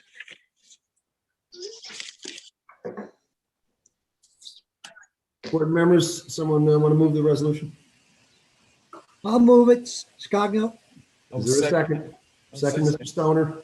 Roll call, please. Mr. Dewhurst? Yes. Ms. Kilduff? Yes. Mr. Scagno? Yes. Mr. Stoner? Mr. Stoner? Yes. Okay. Mr. Psychowski? Yes. Ms. Andrews? Yes. Chairman Sullivan? Yes for me, and I guess yes for the dogs that were barking too. Yes, apologies. I only have birds. Thank you for clearing the table. Well, thank you all for your time tonight. I greatly appreciate it. Okay, sir. Have a great night. Thank you. Happy Father's Day to all. Thank you. Thank Yes, you. you too. All right, do we have Miss Stewart back? Stewart? She's not on the list, right? We Yeah. still do not have her on the list. Okay, so she's probably not coming back then. Jim, do you need her phone number? Yes, I do. If All right, I'll text it. I'll text it to you. I probably have it in the file. Okay. Okay. All right, we'll move along with the next one, 29-2021Z. It's Georgios Giannakopoulos. That's in the R15 zone located on Marlborough Road to build a single-family home on a vacant lot. That's block 17006, lot 150.11, requiring a C variance. Is the applicant? Yep, I see him. You do see him? Okay, I do. I do, yep. Oh, there he is. Okay, I see him now. Sir, if you please you raise gonna your do a right little hand, I'll testify? swear you in. Swear to tell the truth, the whole truth, nothing but the truth, so help you God. Yes. Please state your name, spelling your last name and address for the record. Georgios Giannakopoulos, Giannakopoulos, 20 Chucker Cove, Coltsneck, New Jersey. Thank you. Thank you, sir. You've heard my advice to all the people that have come before you here tonight. So you want to tell the board what you want to do, how you're going to do it. We'll go and find out why you need a variance, and then we'll, if you want, take a vote on the matter. So All you right. can proceed. Thank you very much, Mr. Chairman, members of the board. I too would like to acknowledge and thank Kim for her help and professionalism with obtaining this as a layperson. As you can see from your records, I've owned this property for about 25 years or so. It's just a vacant lot, and at this time, we'd like to develop it. We applied for, we got the house permit to see how much of a house we can put on it. And now we wanted to either sell the property. If it doesn't sell, then we're going to develop it ourselves. Okay, this is, if I'm correct, sir, in the corner of Marlborough and Maple, right? Correct. Was it going to face out on to Maple, or would the house Yes, face out? the driveway, the entrance to the house will be from Maple Street. From Maple, okay. Is there anything else you want to tell us at this point, sir? That's No. about it. It's simple, straightforward. We'd like to develop the property. Like I said, we had it for over 25 years and make it a little bit better. Okay, sir. Mr. Gill? Thank you, Chairman. I'm going to share the screen so that the board and the public can see what we're discussing here. So this application is pretty straightforward. The lot is actually conforming, and there's only one bulk variance that's being requested, and it has to do with the lot configuration. So the property is located in the R15 zone, and to construct a single family dwelling in the R15 zone, you have to have at least 15,000 square feet and a lot width of 100 feet. We can see that here on the applicant's, bear with me a second, just decided to, on the zoning table here. So a lot width of 100 is required. The applicant has an existing condition where the lot isn't wide enough, it's 87 feet. So there's a deficiency of 13 feet. Other than that, the application is 100% conforming according to the presentation that was given to us. I do have one question for the applicant. I did notice that the structure is proposed to be 50 by 40, 2.5-story dwelling, and the floor area ratio that's presented here is 0.19. Now, for any layperson, when you take this 2,000 square feet and you double it, you'd get a 4,000 square foot house. I know that we have a garage and we may have some other areas that might be unfinished, but is that a 1-car garage or a 2-car garage that you guys are proposing? We didn't have architecturals. We're going to try and do a 2-car garage. Okay. The reason I'm bringing this up is because you guys didn't ask for it, but that footprint could yield a larger house than what's permitted in the zone. The maximum that's permitted in the zone is based on your lot size, which is 16,399 square feet. The maximum you can have would be just over 3,100 square feet. So as long as that doesn't change what you guys want to do, it's kind of in the neighborhood of what you would max out at. Then the only variance that we're talking about, as I previously mentioned, is a lot width condition, which whether the board considered the application favorably or not would continue to exist. That's really all I have, Chairman. Damian, is there also a front yard setback? I guess this is a corner lot, so I guess he's got an issue on Maple, right? Does he? I didn't call one out. Hold on one second. Let me see. There might actually be. Yeah, no, I think there is. Yeah. Front yard I don't think setback. it's. Oh yeah, there it is right there. All right. No, There's no a front yard. problem. No problem. Thank you for keeping me honest. Okay. All right, no problem. Okay, all right, there we go. All right, so then that amends my statement. So there's also a front yard variance, 21 feet where 40 feet is required. Then I would also ask, I'm sorry, I can't pronounce your last name, sir. Can you?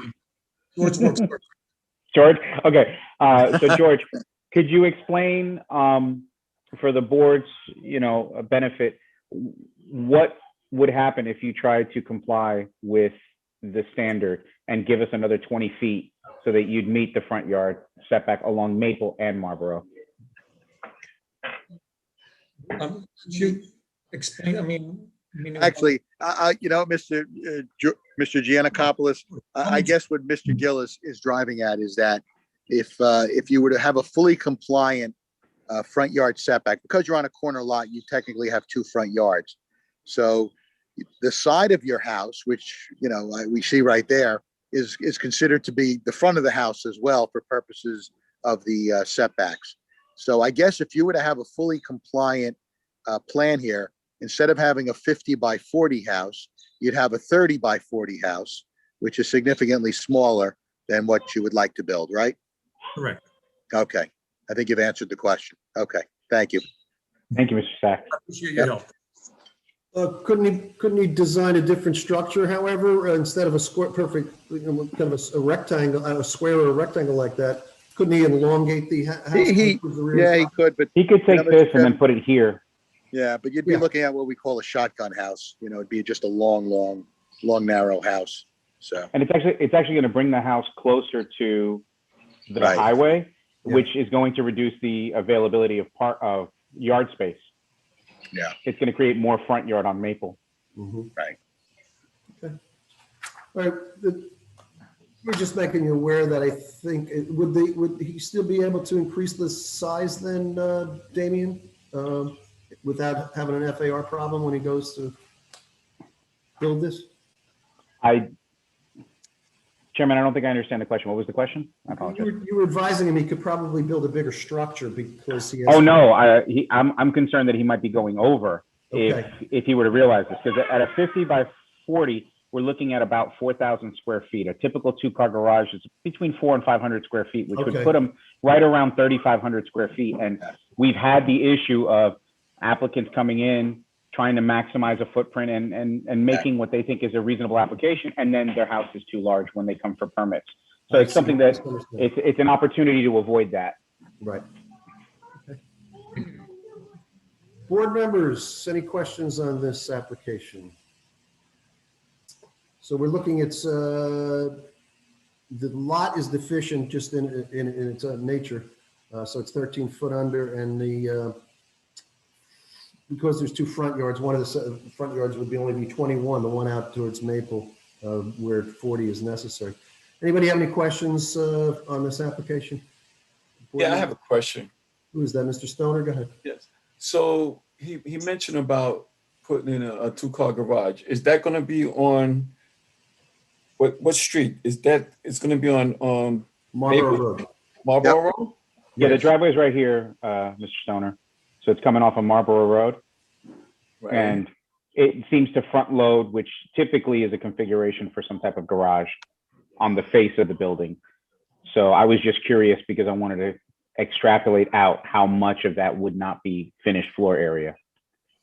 So he can't put a two-car garage there with no problem, right? Inside the building? Yeah, inside the footprint, Oh, he yeah. could. He can get one in there. Yeah. Okay. He could do a long one. He could widen it if he wanted to, but within the footprint of the building. Okay, gotcha. Thank you. Anybody else? Okay, hearing none. I'm going to go to the public on this matter. This is 29-2021Z, located on the corner of Marlboro Road and Maple.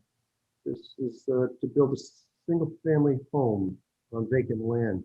It's going to require 2C variances. If you have any questions or comments on this particular application, once again, there's phone numbers on a placard in front of you, whatever device you're watching us on. Please call one of those phone numbers now, and we will listen to your commentary. Is anyone in queue? No. Okay.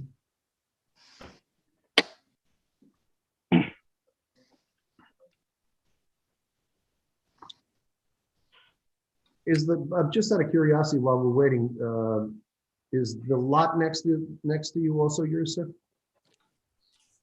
No, lot, no, no, no, it's not. no, It's we not. are we're further down. Okay. No one's there. Mr. Sachs? Mr. Chairman, we can close the public portion. Thank you very much. Public portion is hereby closed. Any final comments you want to cover? Chairman Sullivan, I had my hand raised. I'm sorry, go ahead, Mr. Scoggin. Sir, may I ask, do you know of any easements? Because I know that area back there has a lot of easements. Is there a home that needs access behind you? No. No it's- easement. No easement at all, not that I know of. Yeah, that property almost goes out to 18 in the back. It does. Mm. Okay, thank you. Mr. Lavallo? Okay, I had to find that mute button. Just want to remind the applicant to file for a tree removal permit because your lot is completely wooded. I just don't want you to overlook that portion of it. And if you want to look at it prior to, whatever the vote is tonight, you can apply for a permit. I can come out and you'll know what the restrictions or responsibilities are for clearing the trees. Of course. Of course. Thank you. Thank you very much, Mr. Lavallo, for advising me that. Anything else you want to say, sir? No, I appreciate your time. Okay. Board members, once again, we're looking at 2C variances, one for the deficiency of the lot size and 21-foot front yard setback with 40 required. Someone want to move that? I'll move it. Dewhurst. Okay, Vice Chairman Dewhurst, is there a second? Second, Kilda. Second by Ms. Gilda, roll call, please. Mr. Dewhurst, Yes. Ms. Kilduff, Yes. Mrs. Cogno, Yes. Mr. Stoner, Yes. Mr. Psychowski, Yes. Ms. Andrews, Yes. Chairman Sullivan? Yes. Mr. Sachs, do we have a resolution? Yes, we do, Mr. Chairman. Application 29-2021Z, Georgios Giannakopoulos, property located block 17006, lot 150.11, also known as Marlborough Road. Property located in the R15 zone. Applicant proposes construction of a new single-family house on a corner lot with a front yard setback of 21 feet proposed on Maple, where 40 feet is required, lot width of 87 feet, where 100 feet exists on Marlborough. The conditions of approval, construction to be completed within 1 year of the issuance of the building permit. Thank you, Mr. Sachs. Board members, you heard the resolution. Someone want to move the resolution? I'll move it. Vice Chairman Dewhurst, is there a second? I'll second. Second. Okay, Mr. Stoner, you got it. Roll call, please. Mr. Dewhurst? Yes. Ms. Kilduff? Yes. Mr. Scogno? Yes. Mr. Stoner? Yes. Mr. Psychowski? Yes. Ms. Andrews? Yes. Chairman Sullivan? Yes, best of luck to you, sir, in your development. Thank you very much. I appreciate your time and a happy Father's Day to all. Good evening, sir. Thanks. Our final matter for the evening, 30-2021Z, Joseph Walker, 2 Harold Street, the R6 zone, block 15507, lot 811. This is for driveway expansion and planter box requiring a C variance. Is Mr. Walker here? Yes, Yes. Okay. I see 2 people. Are both people going to testify? yes. They both have to be Okay. sworn in. Louisa Walker, his wife and also owner. Okay, we'll swear you both in then. Both of you, please raise your right hands. You swear to tell the truth, the whole truth, nothing but the truth, so help you God? Yes. Yes. Okay, first, Mrs. Walker, state your name, spelling your last name, Louisa Walker, Walker. and your address, ma'am. 2 Harold Street, Old Bridge, New Jersey, 08857. Mr. Walker, please spell your last name and give me your address as well. First name Joseph, last name Walker, Walker. Address is 2 Harold Street, Old Bridge, New Jersey, 08857. Thank you. Thank you.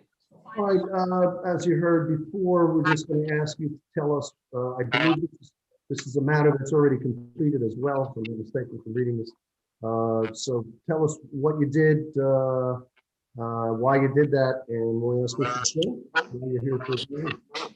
Sure. So we purchased the property, I would say over 10 years ago, and it had a small asphalt driveway. So we've decided to expand the driveway and also expand, put it in the pavers, and the pavers extend into the backyard and also creating a planter box to the right-hand side. So we have a corner property, and Harold Street slopes downward towards our property. So there's not a lot of usable backyard space because the slope is pretty steep. So we decided to just create a bit more of usable space in the back with the pavers, and in the front create an extended driveway. We are in a corner property, as I mentioned, so there's a lot of stop traffic there at the stop sign. So we prefer to have the cars in the driveway. Before, it only fit 1 car, so we've expanded it to be 2 cars. Unfortunately, the setback was was 5 feet, I believe, and currently it's about just over 3 feet. Our neighbor came over, our friends came over, and they let us know that they asked us about the permit process. So we put in the permit process, and we learned about the whole application process and that. So the driveway extends pretty far back. It's a very long driveway. So instead of removing the pavers, which if we submitted some pictures, it moves, the driveway is pretty flat, and it extends nicely all the way to the side of the house. So to remove pavers, it would have looked not aesthetically pleasing. So we've decided to do the variance instead. Okay, that was a very good presentation, by the way. Oh, thank you. Oh, I forgot to You've done mention everything. the box in the back. It's just for gardening and the like. Very good job. Mr. Gill? Thank you, Chairman. I was just trying to pull up their stuff so we can show it. Yep.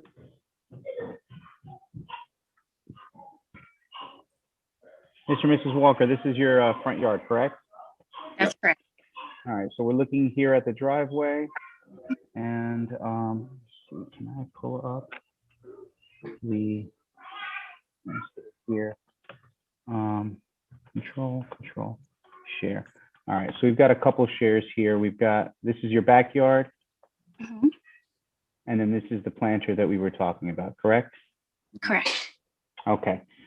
All right, so Chairman, as Ms. Walker indicated, there were some extensions that were done and some improvements that were made to the home that one of our inspectors became aware of, and then they made application for these improvements. And it was discovered that the applicant was proposing or had installed an expansion to the driveway of 10.75 feet to the right side of the property. The applicant was required to keep a 5-foot setback from the property line, and they were either on or over the property line. I believe the application now says that they're bringing it back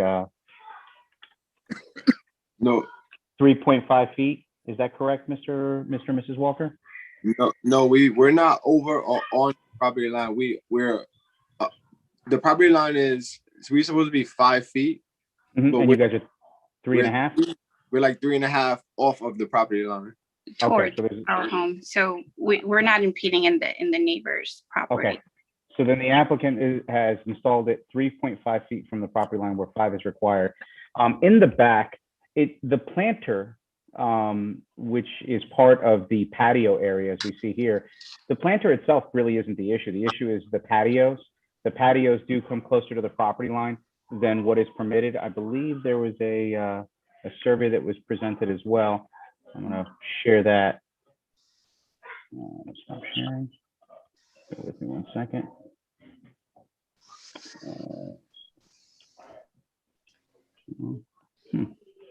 Maybe not. Screen share. You definitely did submit it. I don't know. No, we have it. We have it in the application. That's just I'm supposed to have it here in my folder, ready to go, and I do not. I do want to point out, we learned that the driveway, it has a setback of 5 feet, but if you have a walkway or something of the sort, the setback is only 3 feet. Correct. And once we have the survey, you'll see that there's this there's sort of a curve in the paver, sort of to just connect the driveway pavers to the planter box. So that's the piece that's under the 3-foot setback. Okay, so I'm looking at the materials that were provided. I actually do. Your survey, though, submitted with the application, it was not part of the exhibits for presentation. So I'm going to go back to the photograph that we were just looking at of the backyard, and I'm going to share that again to illustrate the curvature that you were talking about. 1 second. There we go. Share screen. And here we go. So we'll share that. All right. So Chairman and members of the board, I'm going to ask you to take a look at your packet and the survey since I can't share that with you. But if you look at the right side of the property line, or the right side of the property along Harold Street, you'll see this planter that's reflected up against the fence. And you'll see that there's a curve as it goes out to the frame shed in the back. And then it curves out a little bit again as it connects to the driveway, the back of the driveway. And that's really where the issue is. It's not so much that they've installed it, the entire patio up against the property line. There are a couple areas where it just comes closer than the 3 feet. And according to the survey and the denial letter, they're approximately a foot off the property line where they were required to be 3 foot off the property line. Mr. Gill, is that fence I'm looking at separates them from their neighbor, correct? That is correct. So that separates them from their neighbor along Harold Street. Is that correct, Mr. and Mrs. Walker? Well, Harris Street is on the front of the property, so Right. this sort of goes, separates the houses on Harold Street. Yeah. Fence. So if we were standing at the street facing the front of your house, this fence is to like the right side. Right. Okay, so the neighbors, they're already seeing I would assume a fence on the lot line. Is that your fence or their fence? Our. That's Yours? our fence. Fence. It's our fence. It came with the house, but I believe it is our fence. Okay, The fence is right on the property line. I don't know who's the owner. okay. Well, if I'm looking at the surveys, I don't know if I can share my. Oh, no. I apologize. The fence is actually reflected on their property. Yeah. It's reflected on their property by about a foot in the front. Right. And it goes out to the property line as it wraps around the shed. So it's actually theirs. Yeah. Okay. That's all I wanted to know. That's all I have, Chairman. Good. Board members? I'm looking around. Mr. Chairman, just so the record's clear. So the driveway expansion is 3.5 feet from the property line where 5 feet is required. And the garden retaining wall is really 1 foot from the property line where 3 feet is required because you said that fence is about a foot off the property line, right? Correct. Okay, I just want the record to be clear. Okay.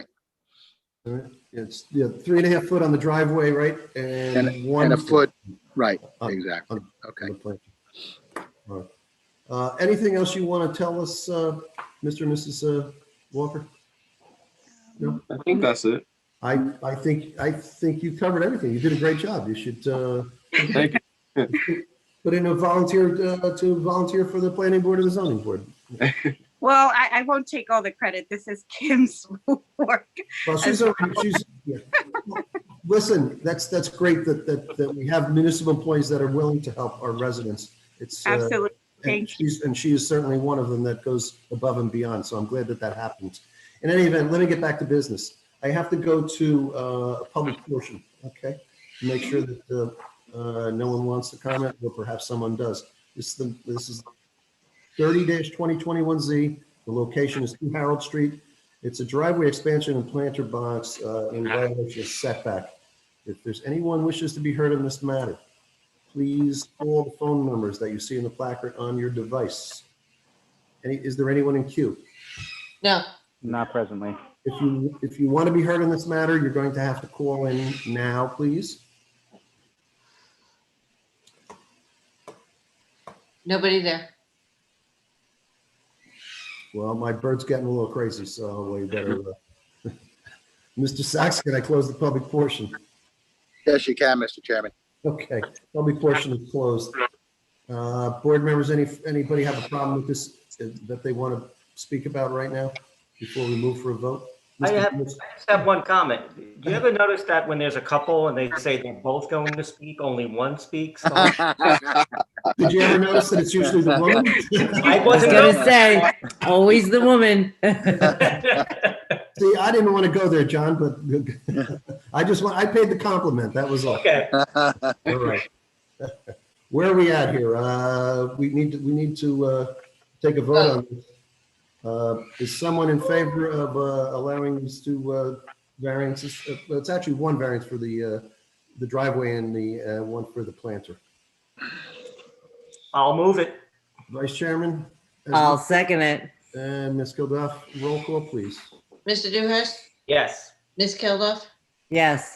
Mr. Scogno? Yes. Mr. Stoner? Yes. Mr. Psychowski? Yes. Ms. Andrews? Yes. Chairman Sullivan? Yes. Is there a resolution, Mr. Sachs? Yes, thank you, Mr. Chairman. I can barely read it because it's getting dark out here, but I'll try. This is Larry's got mood lighting over there. Yeah, right. Application 30-2021Z, applicant Joseph Walker, property located 2 Harold Street, block 15507, lot 811. Property located in the, what zone are we in here? Let's see. I'm not sure. R6. R6 zone, thank you. No problem. This is an application to propose construction of a driveway expansion 3.5 feet from the property line where 5 feet is required, and a paver stone walkway with a garden retaining wall 1 foot from the property line where 3 feet is required. The conditions of approval, construction to be completed within 1 year of the issuance of the building permit. Okay, board members, you heard the resolution. Someone move it, please. I'll I move it. will. Is there a second? Wait, who moved it? I did. Okay, thank you.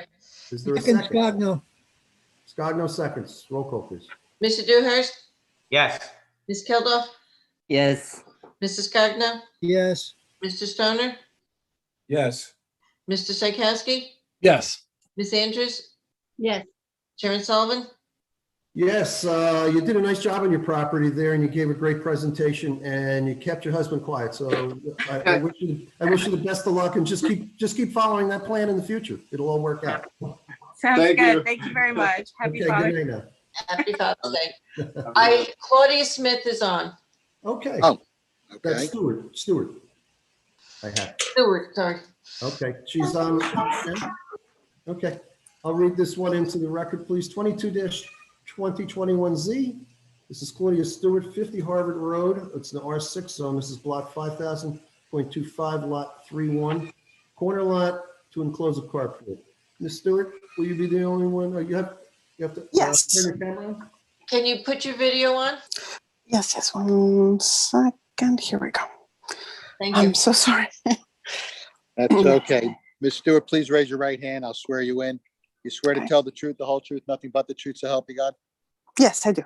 Okay, please state your name, spelling your last name and address for the record, please. Claudia Stewart, Stuart, and the address is 50 Harvard Road, Parlin, New Jersey, 08859. Thank you, Ms. Stewart. I know you live over in the Parlin section, and many of these have come before us before. And I think what you want to do is you want to enclose your carport, right? Why don't you tell us in your own words what you want to do, how you're going to accomplish that, what's it for, and then we may have some questions for you. So it's actually a little bit farther. I don't have the measurements with me, and I'm very sorry, I was not prepared properly. We have a survey, that's okay. Okay, so it's a little bit past the carport, the existing carport. Because what the architect explained to us was that even like if we would enclose it, the car wouldn't fit. It would fit, but like you wouldn't be able to open the doors. So that's why it's going to be what we're asking for is for it to be a little bit past the carport. So it would be like a 1.5 car door garage basically. So it would be just for our family car, and then maybe some storage. And it would have the garage door obviously in the front, and then the door in the back to go to our backyard. Yeah, so that's basically it. Okay, Mr. Gill.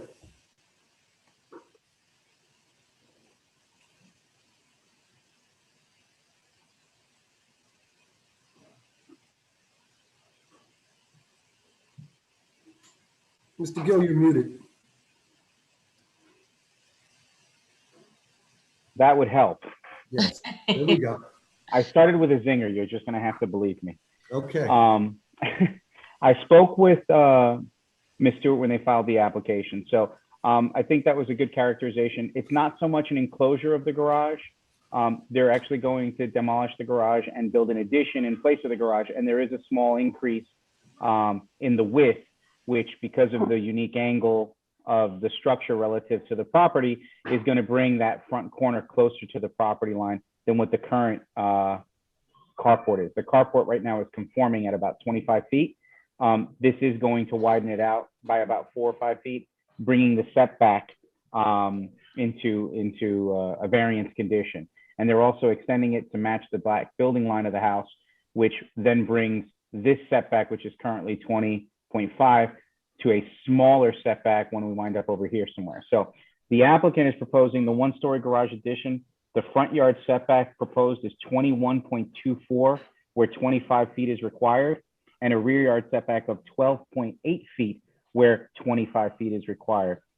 The property is also pre-existing non-conforming, as it has an existing side yard deficiency of 8.10 on the far side here, where 10 foot is required. So the applicant needs a variance for front yard and rear yard setback. along with any other variances that are required. As I said, the property has a unique configuration, unfortunately not too unique to the Madison Park areas. A lot of the corner properties are catty corner like this. And that creates an issue because we have these jutted out corners that create very, very tight spaces that make regular architectural practices not work because it brings the property too close, or it brings the structure too close to the property line. That is really all I have for you this evening, Chairman, on this application. All right, thank you. My question would be, by looking at this, it would seem that you're going to have to now remove the fence that you have in the front, otherwise you're not going to be able to drive a car through the fence. And I guess it looks more like you're just going to expand the house versus really making a garage. Are you planning on putting in electric and plumbing in this? Electric, yes, electric, yes, because of the garage door. No, not plumbing. Not plumbing. I think it's just electric, just like for lights, like lighting inside the garage. All right. But yeah, no plumbing. Okay, board members, any questions? I can't see everybody's hand, so because the survey. I can stop sharing.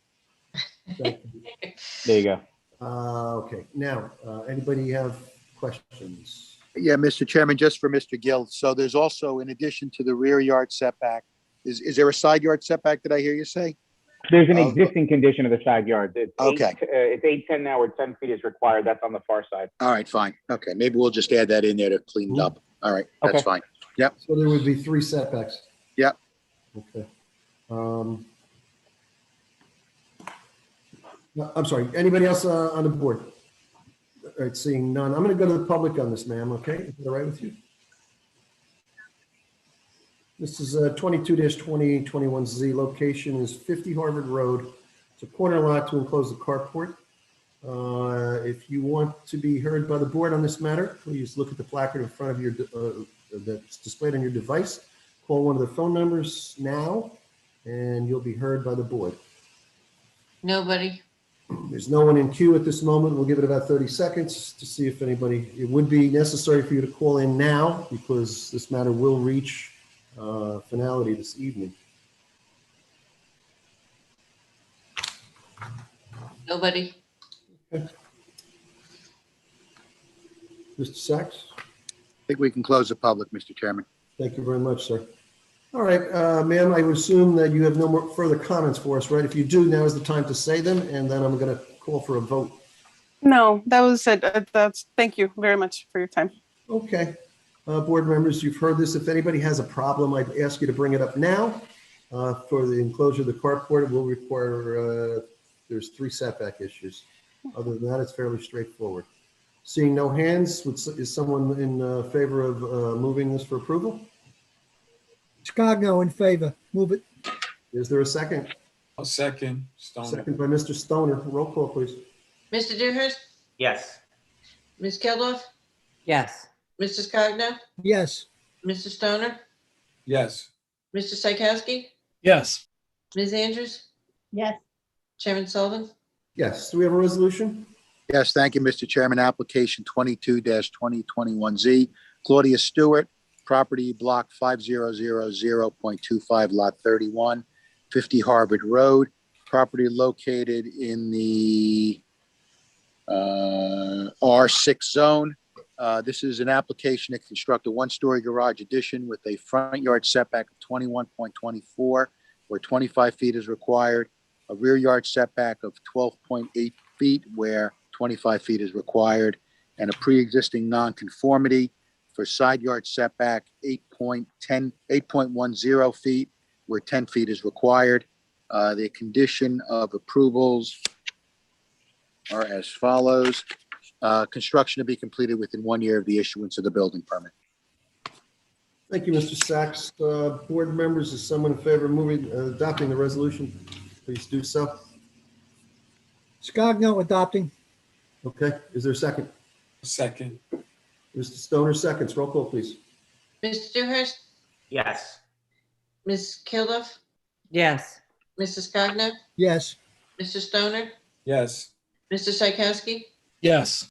Ms. Andrews, Yes. Chairman Sullivan? Yes, good luck to you on that enclosure. I'm sure it'll be far more useful for you rather than just. It will be. Than the Best of luck carport, to for you. sure. Thank you. Thank you very much. Take You're good welcome. night. Thank you, Kim. You're welcome. Good night. Good night. Good night. Kim, you're the winner this evening. You got the. I was just gonna jump in and say, boy, Kim, You got the you most are accolades it. this evening.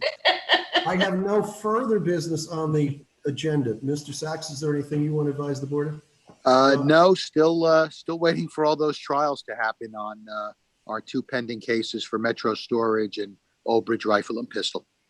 Okay, I have an electrician I'll send over to your house if you'd like to put some lighting in the mirror. No, actually, wait a You know, second. lawyers- There's a light on. The Light light's on. should never be in the dark, right? The light is on. Miss Andrews, go ahead. No, I just wanted to know, am I allowed to make a motion or to second a motion as an alternate? Yes, Oh, okay, you are, because you can vote. Yeah, because you're voting tonight, so that was okay.